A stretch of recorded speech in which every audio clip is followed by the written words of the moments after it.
সফলতা আর সুখ জীবনে কে না চায় বলুন তো, কিন্তু এর আসল রহস্যটা কি? আজকের এই আলোচনাতে আমরা ঠিক সেই একটা গোপন সূত্রের কথাই বলবো, যা আমাদের সবাইকে নিজ নিজ লক্ষ্যে পৌঁছাতে সাহায্য করতে পারে। তো চলুন শুরু করা যাক। তাহলে প্রশ্নটা একদম সোজা সাপটা। সফলতা আর সুখের সেই আসল চাবিকাঠিটা ঠিক কি? এমন কি একটা জিনিস আছে যা সফল মানুষদেরকে বাকিদের থেকে আলাদা করে তোলে? চলুন আজ সেই রহস্যটাই ভেদ করা যাক। আচ্ছা, প্রথমে আসা যাক স্বপ্ন আর বাস্তবের গল্পে। আমাদের সবারই তো কত বড় বড় স্বপ্ন থাকে, তাই না? কিন্তু প্রায় দেখা যায় সেই স্বপ্ন আর বাস্তবের মাঝখানে একটা বিশাল ফাঁক রয়ে গেছে। একটু ভাবুন তো, আমরা প্রায় সবাই জীবনে বড় কিছু করার স্বপ্ন দেখি। কেউ ভাবে একটা দারুণ ভবিষ্যতের কথা, কেউ একটা সফল কেরিয়ারের কথা, আবার কেউ হয়তো পুরো পৃথিবীটাকে বদলে দেওয়ার স্বপ্ন দেখে। কিন্তু মুশকিলটা হলো, স্বপ্ন দেখা আর তাকে সত্যি করার মাঝখানে প্রায় একটা অদৃশ্য দেয়াল চলে আসে, আর এই দেয়ালটাই যেন আমাদের আটকে রাখে। তো এই দেয়ালটা ভাঙার উপায় কি? স্বপ্ন থেকে বাস্তবে পৌঁছানোর সেই ব্রিজ বা সেতুটা আসলে কি? উত্তরটা কিন্তু খুবই সহজ, কিন্তু অবিশ্বাস্য রকমের শক্তিশালী। আর সেটা হলো কাজ। হ্যাঁ, ঠিকই শুনেছেন, একমাত্র কাজ, মানে অ্যাকশনই পারে আমাদের স্বপ্নগুলোকে বাস্তব করে তুলতে। এটাই সেই আসল সেতু। এবার চলুন আরেকটু গভীরে যাই। পরিচয় কিন্তু কথায় তৈরি হয় না, হয় কাজে। মানে আমরা কি ভাবছি বা ভবিষ্যতে কি করব বলে প্ল্যান করছি, সেটার আসলে কোনো দামই নেই যদি না আমরা সত্যি সত্যি মাঠে নেমে কাজটা করি। বিখ্যাত শিল্পপতি হেনরি ফোর্ডের একটা দুর্দান্ত কথা আছে, যেটা এই ব্যাপারটা একদম পরিষ্কার করে দেয়।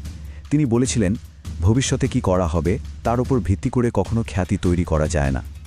এর মানে কি? মানে হলো, পরিচয়টা তৈরি হয় এখন কি করা হচ্ছে তার উপর, ভবিষ্যতে কি করা হবে সেই পরিকল্পনার উপর। দেখুন, পৃথিবীতে আসলে দুই ধরনের মানুষ দেখতে পাওয়া যায়। একদল যারা শুধু কথা বলে, তারা সারাক্ষণ সবকিছু নিয়ে অভিযোগ করে আর ভবিষ্যতের জন্য বিশাল বিশাল প্ল্যান বানায়। আর আরেক দল আছে যারা চুপচাপ মাঠে নেমে কাজটা করে। ওরাই কিন্তু বইটা লেখে, আসল পদক্ষেপটা নেয় আর নিজেদের পরিচয়টা গড়ে তোলে। সুতরাং মূল কথাটা একদম পরিষ্কার, আসল পরিচয়টা বর্তমানের কাজে, ভবিষ্যতের পরিকল্পনায় না। আজ এই মুহূর্তে যে যা করছে সেটাই তার আসল পরিচয়, সেটাই তাকে সংজ্ঞায়িত করছে। আচ্ছা, এবার আসি পরের ধাপে। যারা জীবনে এগিয়ে যায় আর যারা এক জায়গাতেই আটকে থাকে, তাদের মধ্যে আসল পার্থক্যটা কোথায়? এই একটা পার্থক্য বুঝতে পারলেই কিন্তু অনেক কিছু সহজ হয়ে যাবে। আর মজার ব্যাপার কি জানেন?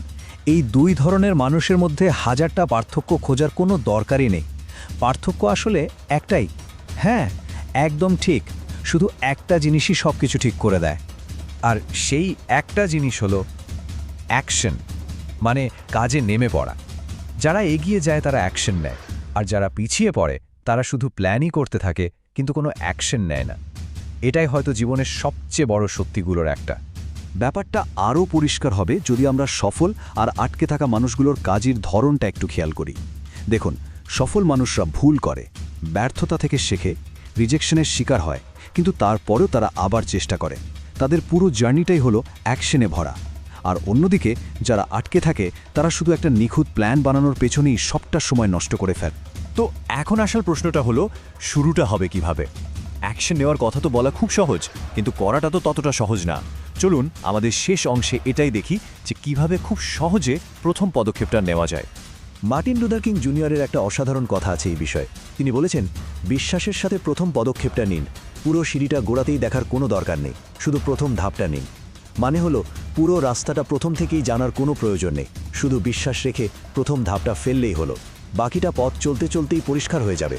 অনেকেই মনে করে যে শুরু করা মানে বুঝি বিশাল কোনো একটা চ্যালেঞ্জ নিয়ে ফেলা, কিন্তু সত্যিটা হলো, শুরুতেই কোনো পাহাড় টপকাতে হবে না, বরং ছোট ছোট পদক্ষেপ, ছোট ছোট অভ্যাসই কিন্তু লম্বা সময়ে গিয়ে বিশাল সাফল্য এনে দেয়।